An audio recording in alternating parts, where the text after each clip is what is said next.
사랑하는 여러분, 오늘도 새날이 시작되었습니다. 오로지 하나님의 이끄심에 따라 이 하루를 하나님의 승리로 채워가는 저와 여러분이 되기를 간절히 바랍니다. 오늘 여러분에게 전하고 싶은 하나님의 말씀, 구약성경 열왕기상 3장 4절과 5절 말씀입니다. 이에 왕이 제사하러 기브온으로 가니 거기는 산당이 큼이라. 솔로몬이 그 제단에 1000번제를 드렸더니 기브온에서 밤에 여호와께서 솔로몬의 꿈에 나타나시니라. 하나님이 이르시되 내가 내게 무엇을 줄꼬 너는 구하라 기록하고 있습니다. 이 말씀은 다윗의 아들이었던 솔로몬이 왕위에 등극한 후에 하나님께 제사를 드렸던 그런 말씀입니다. 이 말씀에 따르면 당시에 솔로몬의 마음이 어떤 마음이었는지 우리가 분명하게 확인할 수 있는데요. 무엇보다 당시에 솔로몬은 하나님을 사랑했습니다. 하나님만을 사랑했습니다. 뜨거운 마음으로 사랑했다는 거 우리가 확인할 수 있는데요. 그 증거가 무엇입니까? 오늘 이 말씀에 나오는 1000번제가 바로 그 증거입니다. 이것이 횟수로 1000이라고 하는 주장과 또 규모에 있어서의 1000을 말하는 경우들이 있는데요. 어떠한 경우이든 간에 이것은 그야말로 거대한 제사였습니다. 오늘로 말하면 가장 큰 예배였다. 그렇게 말할 수 있는 것이지요.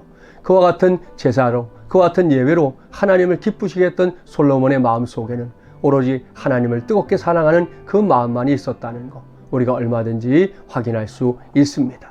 그런데 이와 같은 솔로몬의 삶의 후반부가 어떠합니까? 하나님만 보이던 그의 눈에 다른 것들이 들어오기 시작했다는 거 알 수 있습니다. 당시에 솔로몬은 정략 결혼을 통해서 이방 여인들을, 여러 사람들을 왕비로 맞아들이게 되는데요. 그녀들이 가지고 들어왔던 각지의 우상들이 결국 예루살렘 안에 자리를 잡게 됩니다. 그로 인해 하나님만 사랑했던 솔로몬의 마음이 분산되고요. 하나님은 뒷전에 두고 때로는 이방의 우상들에게 더 많이 마음을 빼앗기는 일들이 있었다는 것, 성경을 통해 확인하게 됩니다. 이와 같은 사실을 통해 우리가 경계받아야 할 것이 무엇입니까? 여러분, 우리도 다르지 않다는 것입니다. 우리도 우리의 마음을 하나님께 집중하지 아니하면 하나님만 바라보던 우리의 눈에 다른 것들이 들어오게 될 것입니다. 지금 우리가 살고 있는 세상은 더더욱 그와 같은 도전이 매우 극렬한 시대입니다. 코로나19 시대를 살면서 하나님만 믿었던 우리의 마음 속에 다른 것들이 파고 들어오는 것들을 경험할 때가 있습니다. 때때로는 사람들의 손가락질과 비난 때문에 하나님을 나 몰라라 해야 될 때도 있는 것이 오늘의 현실인데요. 이러한 삶을 사는 저와 여러분이 이와 같은 솔로몬의 삶을 통해서 다시금 경계받고 우리는 여전히 하나님만 사랑하는 마음으로, 하나님만 바라보는 마음으로 살아가게 되기를 바랍니다.